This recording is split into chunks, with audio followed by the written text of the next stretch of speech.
All right.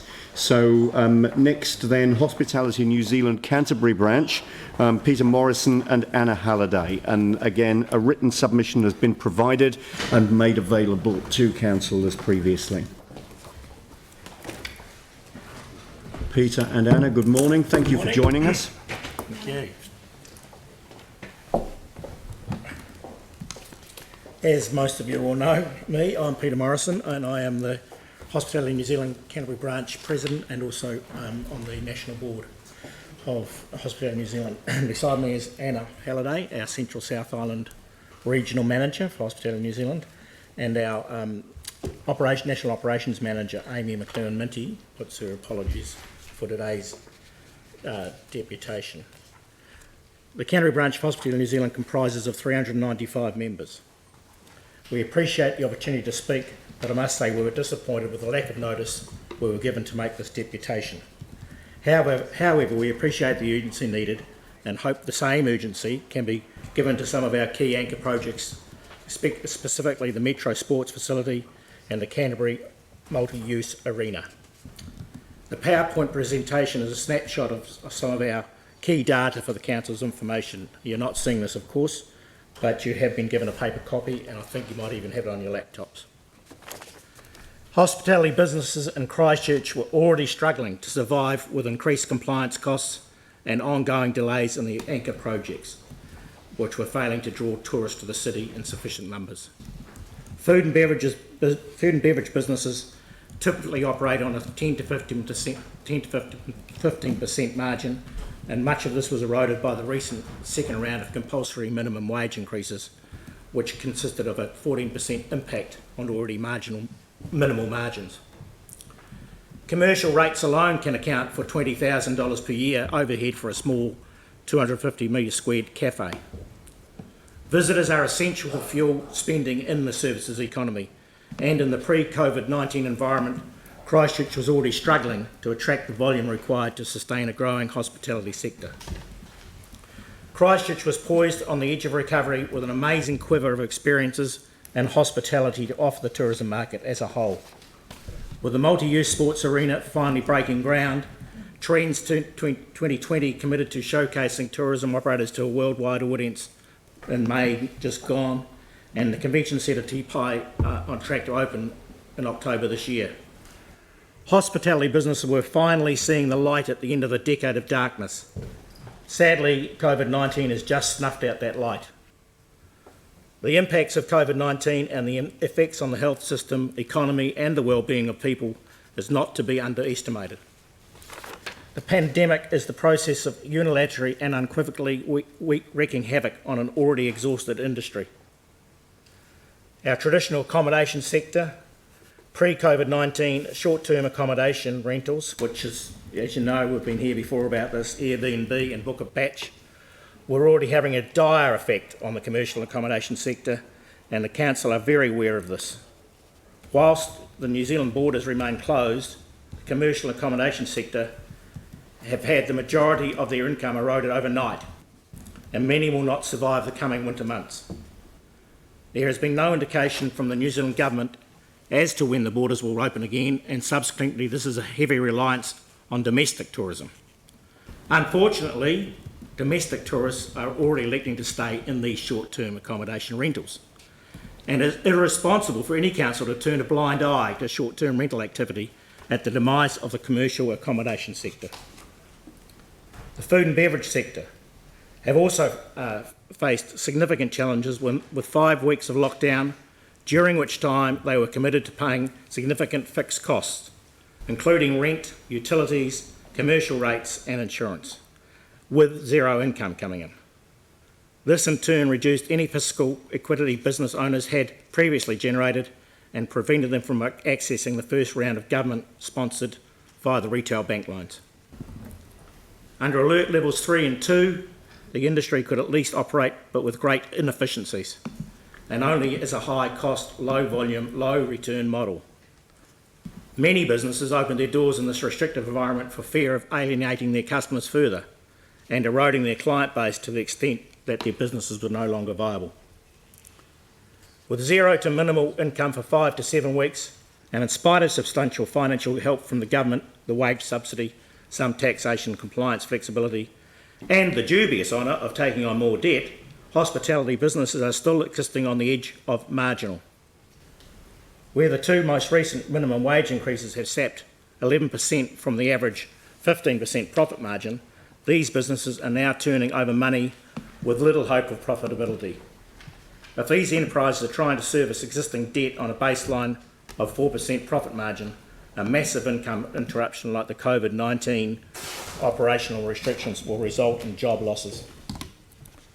Meantime, businesses are trading again, but up to 57% of employees are being supported by the government wage subsidy scheme. Comparatively, actual filled jobs by region show that at 1st of December 2019, the Canterbury region employed 292,922 people across all industries, and by the 1st of April this year, that figure had dropped to 281,000, a reduction of 11,500 employees. As at June the 25th, our Hospitality New Zealand regional managers, Anna is one, have fielded 550 restructure and redundancy calls from members since the 1st of March. 69 of those calls are from the Christchurch TLA alone. So 69 in this Christchurch City Council area are likely to go into restructure and redundancy or close. Have already done so. Have already done so. They've made people redundant. Yeah. To protect and restore Christchurch economic viability, the Council must be prepared to take drastic action and seriously reconsider the zero rates increases as an option. Hospitality New Zealand urges the consideration of targeted relief for the worst affected industries, like our own hospitality, with key fiscal impacts written into the eligibility criteria. This is a practical, measurable way to assist local businesses without affecting huge revenue lost via the rates distribution mechanism to the Council. Cost rate rationalisation and the suspension of yet to be started high-cost soft projects like widening footpaths or completing cycleways must be another form of fiscal prudence in order to support the beleaguered business community. The hospitality industry is, for most cities and towns, the heart of the civic endeavour, offering our communities social and economic well-being and employing hundreds of thousands of New Zealanders. Hospitality New Zealand strongly urges councils to act in support of the local hospitality business community, and given the current economic climate, we fervently petition the Christchurch City Council to consider zero rates increases for the next 12 months at a minimum. Given these unprecedented times, unprecedented action is required.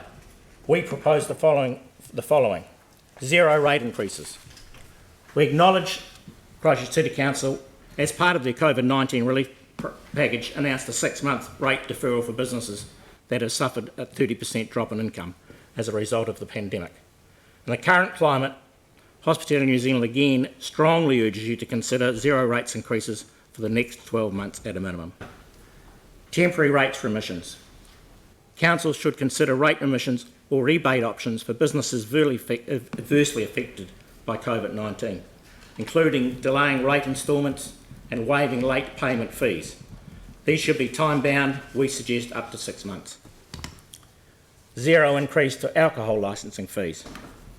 Currently licensed businesses are carefully managing the heavily decreased funds to ensure that they are able to keep their staff employed. For this reason, we request that the Council consider zero increases to licensing fees and to suspend any consideration of increases for the foreseeable future. Hospitality New Zealand applauded the Wellington City Council for their foresight in setting up a business group that included the hospitality sector 2 weeks before moving to level 4, and whom we were tasked with generating business support ideas for the Council to consider. Subsequently, the Wellington Council approved a number of measures, including but not limited to not charging and in some cases refunding food and alcohol licence fees, the suspension of fees for outdoor dining areas on public footpaths for the duration of the pandemic when eligible hospitality businesses could not operate. I did meet with Mayor Leanne Dalzell about this, and we did get some relief from the Council, which was excellent. I want to thank you for that. We anticipate that discretionary spending by locals will be less for at least 6 to 12 months, and domestic travel is also expected to be severely reduced until Air New Zealand builds up its schedule. With the government indicating that international border restrictions will be in place for a period of 12 months to 2 years, the global tourist dollar will be absent for some time. It is imperative and pleasing to see that the capital spending has been set aside for the Metro Sports facility and the Canterbury multi-use arena. These key and essential infrastructure projects must be fast-tracked to compete in what will only become a very competitive domestic market. Our members have been severely limited through the lack of these facilities and have subsequently lost revenue from multiple sporting and entertainment events that used to be a staple to the industry. Completing these key anchor projects as soon as possible will enhance the vibrancy and the allure of the city to the visitors and bring benefit to all stakeholders.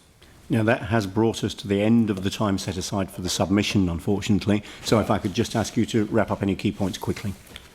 Yeah, so we're happy to further participate in consultation on this issue and look forward to continue to work with you.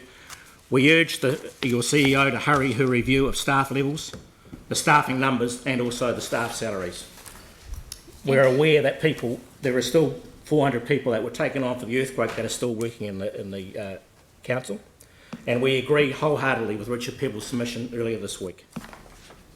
And can I just note that the number of redundancy calls from the different city councils, some key councils like Rotorua, Queenstown, areas that have tourism, Christchurch is significantly higher with the redundancy calls. I just want to make that point because we're competing, or we're looking at that data across New Zealand, and Christchurch has been significantly hit around redundancies. Yeah, thank you for articulating, particularly some of the challenges that your industry is facing, and some points well made this morning. So thanks very much indeed for taking the time to come and address us. Thank you. Thanks a lot.